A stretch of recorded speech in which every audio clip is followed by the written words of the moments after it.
эң оңолу сиздин тегиңизден баштасак. Көбү ар кандай сөздөр кетип баштап, эми сөздөр болуп келген, болуп да келет. Эмнегедир сиздин атыңызга, фамилияңызга жана андан улуу адамдардын ысымдарына мындай шилтеме болуп, эмнегедир өзбектер окшош деп айтып беришет. Кыргызда мындай ат жок деп жүргөндөрдүн биринчи жолу уккан жокмун. Кыргызда жылкычы, жамгырчы, бокмурун, тезекбай, койчубай ушундай аттар болсо анан кыргыздын аты болуп калат да. Кыргызда көптөгөн аттар мусулман болуп жаралгандан кийин көбү ушул арабтардан келген аттар көп. Адилет деген ат деле Кыргызда болгон эмес. Бул деле араптан келген ат. Алым деген деле болгон эмес Кыргызда. Алым деле ушул араптардан, перстерден келген ат. Бизде эмне Мирбек деген бар беле. Же Марсель деген бар беле. Же Эрнест деген бар беле. Же Эмил деген болчу беле. Же Космосбек бар беле. Же Колхозбек бар беле. Же Тракторбек бар беле.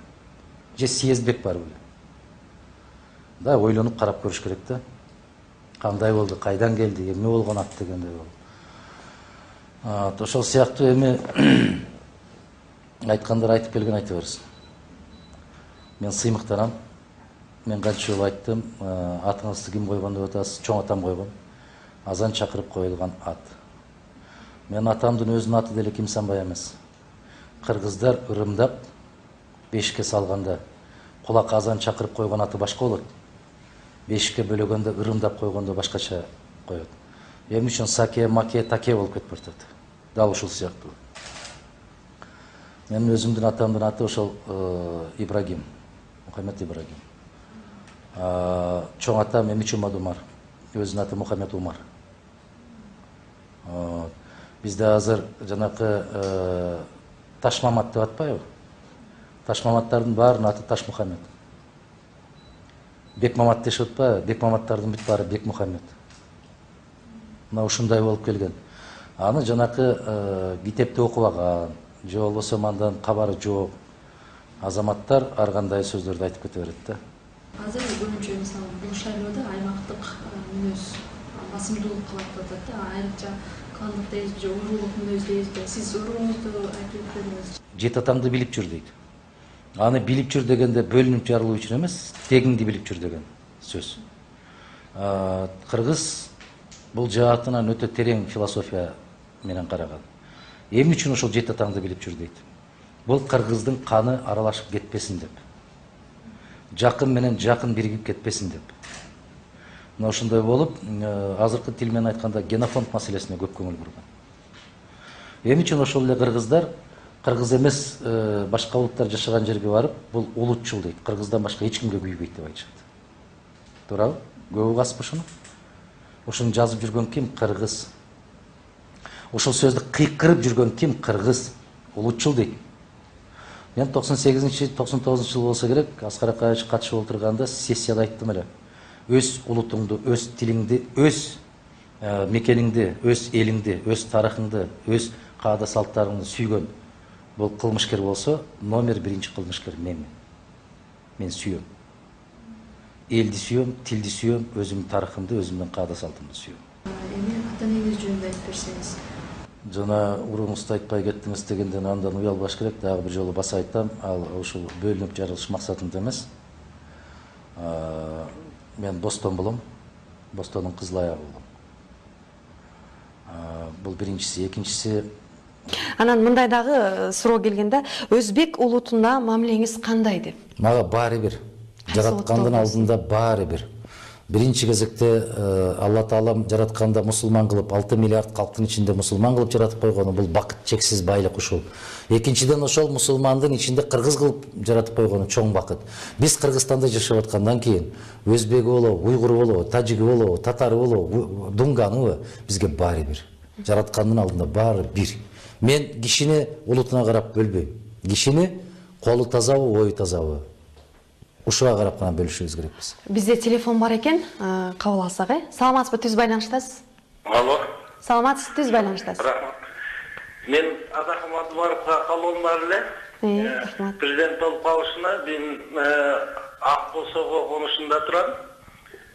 Мен тилекке каршы ошол жерде болбой калдым, жумушта болуп жетишпей калдым. Первомайский штабынан звонок жетишип, мен жетпей калдым. Адахан Мадубаровго ийгилик каалайм. Рахмат.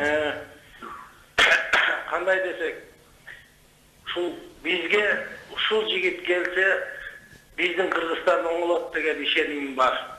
Рахмат. Рахмат агай. Мына ушундай каалоо тилектер менен жашнакай каалоо тилектерди жазып жөнөтүшкөн. Алайык улуктар, биз сиз мененбиз. Адахан уулум, кыргыз эли сенин артыңда деген каалоо тилек келди. Сиз таза кыргыз болосузбу деген суроо келди. Мына ушуга кыска жооп берип койсоңуз. Жана өзбекке кандай карайсыз деп аткандары ошол шайтан аралайт да. Жалаң башка улуттун өкүлдөрү жашап аткан жерге барып, бул кыргыз кызыл кыргыз, кыргыздан башка эч кимге пайдасы тийбейт дейт. Жалаң кыргыздар жашап аткан жерге барып туруп, ал кыргыз эмес, карабайсыңарбы, аты кыргызча эмес го дейт да. Жанакы мен дайым айтып келем го, Мирбек, Космос, Съездбек дегендер кыргызчадай да. Анан ошол сыяктуу дагы бир жолу айтайын, барган жерге барганда улутты өзгөртө берген бул акмакчылык. Кудайга шүгүр, маңдайыбызга кандай болуп туулган болсок, жаралган болсок, улут болсом тилим менен улутмун деген сыяктуу биз өз тилибизди чана албайбыз.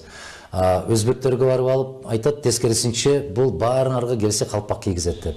Ишенбеңиздер айланайын туугандар. Менимче ушул 15 жылдан берки айтылып келген сөз ушак экенин өзүңүздөрдүн көзүңүздөр жеткен болсо керек. Аркы дүйнөгө барганда сен улутуңду сурабайт. Биринчи кезекте ыйманыңды сурайт. Пайгамбарыбыздын үммөтүсүнбү, үммөт эмессиңби деп сурайт. Ошондо жараткандан тилибизге Мухаммед пайгамбарыбыздын үммөтүмүн деп айтканды насип эткен болсун. Рахмат, Алла разы болсун ошол сөздөрүңүзгө. Бизге берилген убакыт аяначып келет агай. Сизге эркин микрофон берердин астында ушу телекөрүүчүнүн бир суроосу келди эле. Шайлоочу катары кимди шайлайсыз деген экен. Эгер шайлоочу болсом, мен азыр шайлоочу талапкер эмес, Эгерде шайлоочу болсоңуз кимди шайлайсыз? Шайлоочу болсом, мен ошол талапкерлердин баарын карамакмын да. Сүйлөгөндү баары үйрөнгөн, убада бергенди баары билген. Бирок бир гана нерсе алдай албайт. Ал оозуңдагы келмең. Көзүңдүн жанары. Элге түз карап сүйлөй аласыңбы?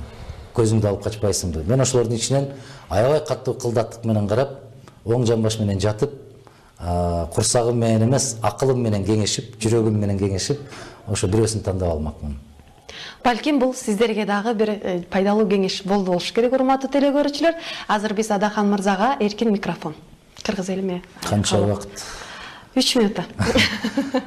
3 мүнөттө эми айтарыбызды айттык. Негизи ошол биздин мамлекетибизде Кудайга шүгүр, Кудай берип койгон жакшынакай жерибиз бар. Күзүндө иштеп аткан таягыңды таштап унутуп калган болсоң, жазында көктөп чыга турган керемет жерибиз бар. Бир гана нерсе жетишпей атат, ошол ыймандуулук жетишпейт, биримдик, ынтымак жетишпей келип атат. Мен жараткандан суранарым ушул. Бизге биринчи кезекте ыйман бер, ырыскы бер. Ошондо гана берекебиз болот, тапканыбыз эки болот. Болбосо жанакы береке качкан жердин кунун көрүп атпайбызбы? Кандай болуп калып атат? Кудай ошону сактаган болсун.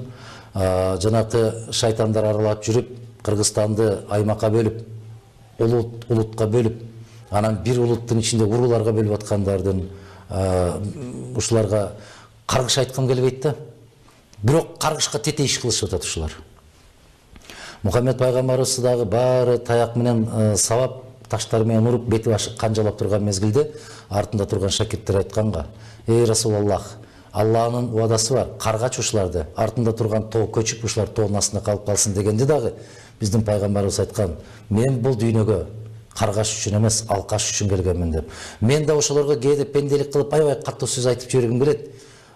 3 жолу астагфирулла келтирип туруп токтоп калам да, пендечилик алдырба дегендей кылам. Кудай инсап берсин баарыбызга. Жакшылык болсун. Кыргызстандын асманы дайым ачык болсун. Ата-энелерибиздин маанайлары ачык болуп, балдарыбызга ыйман берип, аксакалдарыбызга инсап берип, Кыргызстанды дайым жараткан өзү колдоп жүргөн болсун. Рахмат. Эмнедейбиз, бизге дагы ушул атайдын биздин коңурообузду какпастан, кыргыз элиме убактыңызды бөлүп, биз менен 1 саат болсо дагы маек куруп бергениңизге чоң рахмат.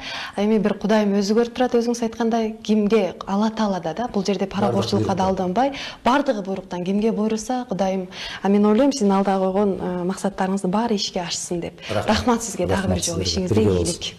Урматтуу телекөрүүчүлөр, бизге берилген дагы убакыт өз соңуна. Мен бир чоң пикиримди жаздым эле. Кыргыз болуш үчүн кыргыз болуп туулуу аздык кылат деп. Улуту деген жерге кыргыз деп жазып койгон менен кыргыз болбойт ал. Эгер иштеп атса, маңдай теринен бир тамчы там түшсө, ошол жерден кыргыздын жыты чыгуу керек деп айтам. Кыргыз болуу үчүн кыргызча сүйлөгөндөн баары кыргыз эмес. Кыргыз болуу үчүн түштү да кыргызча көрүү керек.